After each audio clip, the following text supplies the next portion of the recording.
En Côte d'Ivoire, les éléphants cadets de 2025, jeunes footballeurs évoluant pour la plupart dans le championnat national, ambition de suivre les traces de leurs aînés, champions d'Afrique des cadets en 2013 au Maroc. Après plusieurs mois de travail ponctués par 4 stages externes, la sélection nationale cadette a quitté Abidjan dans la nuit du mercredi 19 mars 2025 au Casablanca, au Maroc, où elle participera à la Coupe d'Afrique des Nations, les U17 du 30 mars au 19 avril 2025.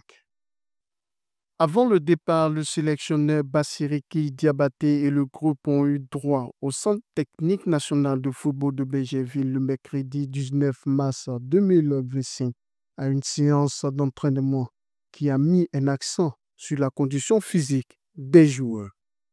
Face à l'endurance des épreuves qui les attendent, les éléphants cadets s'inspirent des champions d'Afrique de 2013. L'exploit de Franck Essé et ses coéquipiers au Maroc en 2013 reste gravé dans les mémoires et chaque joueur aspire à revivre ces moments. Par le capitaine Franck Essé qui ont remporté la CAN U17 en 2013. C'est vraiment un exemple pour nous et nous avons que par la grâce de Dieu, nous avons aussi fait le non nécessaire pour arriver jusqu'à la finale. Et pourquoi pas remporter la Coupe d'Afrique des Nations 2025 et revenir au pays. D'abord, nous sommes déjà fiers d'être en équipe nationale 17. Et vous savez que la Côte d'Ivoire, c'est une grande nation. Et les grandes nations, ça rapporte des grands trophées. Et nous allons au Maroc, pas pour aller faire du tourisme, mais pour aller faire de notre mieux pour remporter la Coupe d'Afrique des Nations. Après de 12 ans ou 11 ans, nous voulons faire de même comme eux. Pourquoi pas ramener la Coupe à la maison?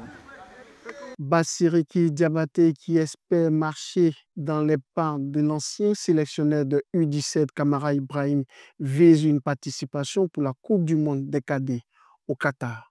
L'objectif majeur et principal est la qualification pour la Coupe du monde qui va se jouer au Qatar. C'est l'objectif premier et bien sûr, après l'atteinte de cet objectif, nous n'allons pas cracher. Le reste sera que du bonus. Et je peux vous dire que sur le bonus, nous allons essayer de grappiller le plus gros bonus pour le bonheur des Ivoiriens.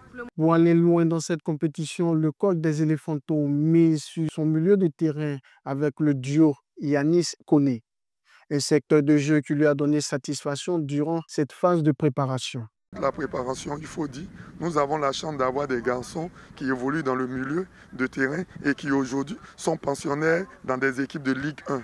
Et du coup, le rythme et l'intensité qu'ils ont seront très bénéfiques pour la sélection et le groupe. Logé dans le groupe D, la Côte d'Ivoire affrontera le 1er avril 2025 la République centrafricaine.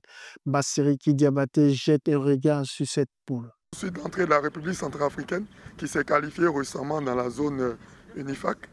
C'est une belle équipe, une équipe qui a posé des problèmes au Cameroun, une équipe qui a sorti l'un des habitués de la compétition, c'est-à-dire la RDC.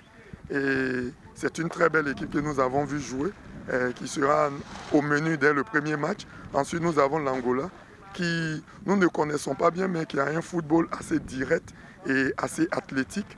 Comme nous avons joué récemment la Tanzanie, ce sont des pays qui posent des problèmes à cause de leur puissance athlétique, mais nous sommes préparés à cela et nous allons répondre présent. Après, il y a le Mali qui est comme nous, le Mali avec son jeu à l'ivoirienne, son jeu séduisant et avec de très bons footballeurs. Je pense que ça sera l'un des adversaires les plus redoutables et il va falloir répondre présent. Ils sont d'une technicité assez élevée et ils ont pratiquement le même niveau que nous. Nous avons hâte de les rencontrer parce que ça serait une très belle opposition.